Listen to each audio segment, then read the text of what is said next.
ये हमारे लिए प्रसन्नता का विषय है कि आज हमारे एक बड़े ही आत्मीय पुत्रवत भ्राती समझ लीजिए श्री विवेकानंद झा जी के पुत्र और उनके भी भ्रातृ का उपनयन संस्कार हो रहा है आज यहाँ इस गांव में, और मुझे आने का अवसर मिला है। तो सबसे पहले तो मैं बहुत ही हार्दिकता से उपनयन जिन बच्चों का उपनयन संस्कार हो रहा है उन्हें बहुत ही आशीर्वाद देता हूँ। उनका जीवन मांगलिक हो, लोक कल्याणकारी सिद्ध हो, वो यशवान बने और समाज में एक विशिष्ट स्थान बनाए। अभी आप ये मधुर ध्वनि भी सुन रहे हैं जिससे मेरा स्वर कुछ बाधित भी होगा, किंतु ये मंगल ध्वनि है जिसमें एक मंगल भाव निहित होता है। जिन बच्चों को यह संस्कार दिया जा रहा है वे ऐसे संस्कारवान बने जो लोक मंगलकारी सिद्ध हो। मैं मानता हूँ कि ये जो हमारी ये प्राचीन परंपराएं हैं वे परंपराएं हमें संस्कारित करती रही हैं, और उन्हीं परंपराओं में यह एक अत्यंत मूल्यवान परंपरा है।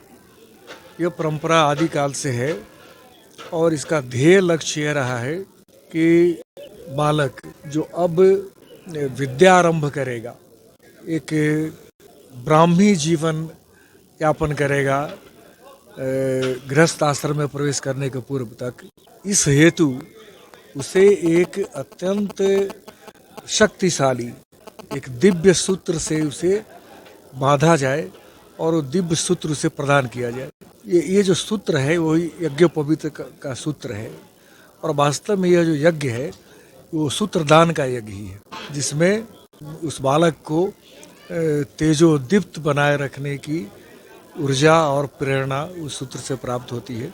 इस यज्ञोपवीत को और इस सूत्र को सबसे पावन माना गया है।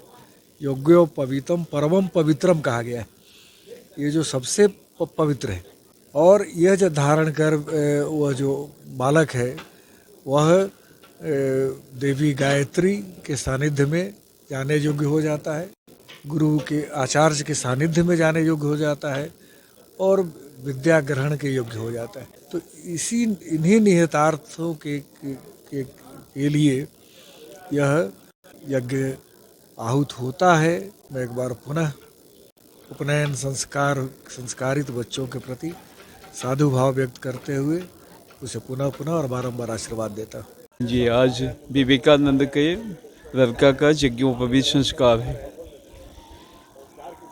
यज्ञोपवीत ये ब्राह्मण होने के लिए यज्ञोपवीत संस्कार के बाद ही ब्राह्मण समझा जाता है। ब्राह्मण नियोजित जो संस्कार है वो यज्ञोपवीत होने के बाद ही होता है। जी, ये मिथिलांचल का ब्राह्मणों का एक बहुत ही महत्वपूर्ण पर्व है। पिपरौन ग्राम विवेका के लड़के का उपनयन संस्कार हो रहा है। ब्राह्मण में जो उपनयन संस्कार कर्म होता है ये बड़ा ही महत्वपूर्ण, यहाँ से गुरुकुल आश्रम की शुरुआत होती है। और महज ये बड़ी खुशी की बात है, ये जो जगह है पिपरौन गांव, संजोग से यहाँ पे बगल में गिरजा माई का स्थान है, जहाँ जानकी जी गिरजा पूजन करने आई थी। यहीं उनको मनवांछित फल मिला था। यहाँ से मात्र 12-15 किलोमीटर पे जनकपुर धाम है, बगल में कल्याणेश्वर नाथ महादेव जनक जी द्वारा स्थापित है। ऐसी जगह पे इस बच्चे का जन्म हुआ और यहाँ पे इनका उपनयन संस्कार बच्चे का हो रहा है। इसमें ब्राह्मण कुल में जन्म लेने के बाद यहाँ से गुरु आश्रम की शुरुआत होती है, गुरुकुल की परिपाटी चलती है। बच्चे यहाँ से गायत्री मंत्र का जाप शुरू करते हैं। और संजोग यह है कि ये जो जगह है जहाँ पे विवेका इस बच्चे का जो जन्म हुआ है, यहाँ पर जो जनेऊ जहाँ हम लोग पहुँचे हैं, यहाँ बगल में ही परमहंस कल्याणेश्वर बाबा, परम सिद्ध कल्याणेश्वर महादेव के रूप में जाने जाते थे, उनका चरण यहाँ हमेशा रहा। और उनका चरण वो जाते थे, ये परिक्रमा, ये जानकी जी परिक्रमा के पटल में आता है। यहाँ से जनकपुर कल्याणेश्वर स्थान से इसी स्थान होकर के जानकी गिरजा स्थान जाती है परिक्रमा, वहाँ से फिर नेपाल चली जाती है। और ऐसी जगह पे हम लोग आए हैं, तो कहीं ना कहीं बाबा परमहंस का इस परिवार पे कृपा है जो आज देखने में आ रहा है। ये बच्चे लोग काफ़ी आगे बढ़ रहे हैं और निरंतर ये लोग बढ़ते रहें, यही हम लोगों की शुभकामना है। मेरा नाम राजेश कुमार सिंह ठाकुर है। मैं यहाँ दरभंगा में रहता हूँ।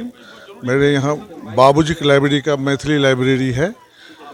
मैं यहाँ जो विवेकानंद जी हैं उनके हम मौसा जी हुए और उनके बच्चे के जगोपवीत संस्कार में यहाँ आए हैं। यहाँ 2 बड़ुआ है। यहाँ पर जिस तरह से हमारे हिंदू धर्म का एक विशेष महत्व है, इसमें द्विज कहा जाता है। आज उपनयन संस्कार विवेक बाबू के पुत्र का उपनयन संस्कार है, इसमें हम सब लोग शामिल हुए हैं। हम यहाँ पर अरुण कुमार झा जी के घर पर आए हुए हैं। इनका पौत्र का यज्ञोपवीत संस्कार था।